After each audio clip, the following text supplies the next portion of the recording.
देखिए, एक बड़ी दुर्भाग्यपूर्ण घटना सहारनपुर में जुमा को हुई और हम उसकी सख्त मजम्मत करते हैं। और हमने कप्तान साहब से निवेदन किया कि गाजरों को चोर को जूती की सज़ा मिलती है, फांसी की नहीं। तो जितना जिसका जुर्म है उसको उतनी सज़ा मिल जाए। और आपने गिरफ्तारी भी कर ली बहुत सारी, और मुकदमे बहुत संगीन धाराओं के अंदर आपने लिखकर जेल भी भेज दिया। एक जो बार बार आ रहा था कि NS से लगाई जाएगी, तो मैंने निवेदन किया कि ये कृत्य जो इस तरह का जो कार्रवाई है उस कार्रवाई से कम न्याय तो नहीं मिलेगा। क्योंकि मैंने आपको पहले ही कहा कि बहुत सीधी सी मिसाल है कि गाजरों के चोर को जूती की सज़ा, जिसने जितनी खता की है उसको सज़ा मिल जाए। कप्तान साहब ने हमारी बात को सुना और आश्वासन भी दिया है, लेकिन हमारी भी जिम्मेदारी है, कुछ जिम्मेदारियों को हमें भी अपना आप ओढ़ना पड़ेगा।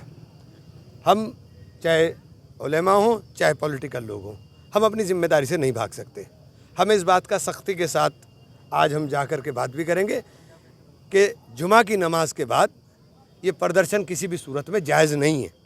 अगर हमें कोई प्रदर्शन करना है तो उसका डेट रख के, टाइम रख के प्रदर्शन करें, लेकिन मस्जिद से निकल कर के प्रदर्शन होगा ये किसी भी सूरत में जायज़ नहीं है।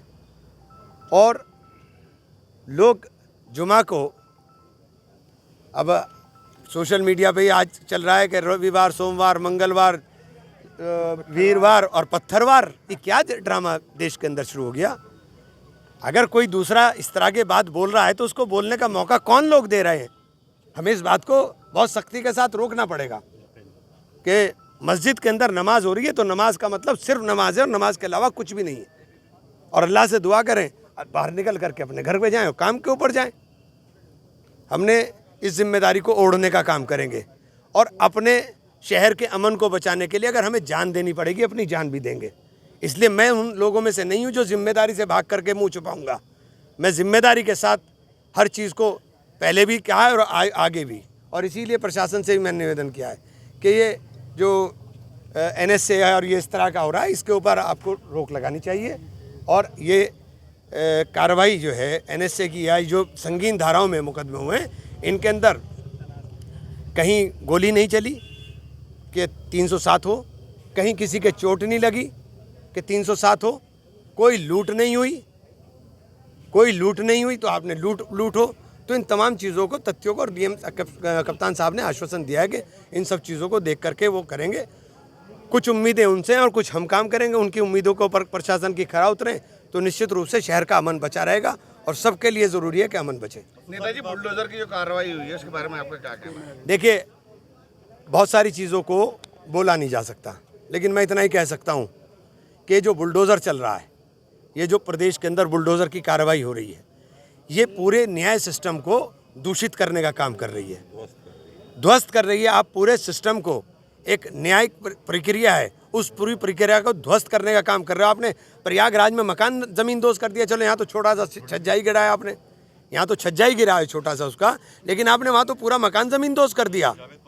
जावेद पंप का मतलब बोलने के अधिकार के ऊपर पाबंदी, हमें बोलने की आज़ादी भी नहीं होगी। उनकी कुछ हेट स्पीच देखी गई थी, इसके बाद आप हेट स्पीच देखी गई तो जेल भेजिए। आप हेट स्पीच है तो आप जेल भेजिए, आप जेल भेजो।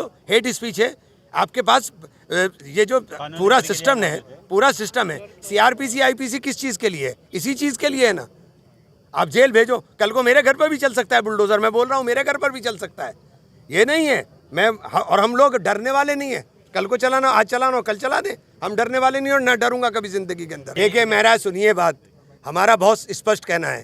पहले भी मैंने कहा कि अगर आपने खता की है, छोटी खता है तो सज़ा छोटी हो, बड़ी खता है तो सज़ा बड़ी हो। गाजरों के चोर को जूती की सज़ा ही मिलती है ना, कि गाजर चुरा ली तो बेचारों ने गाजर ही तो चुराई यार, इन्हें फांसी थोड़ी ना चढ़ा दोगे। बच्चे हैं सारे नाबालिग, बस इतनी बात है और क्या है।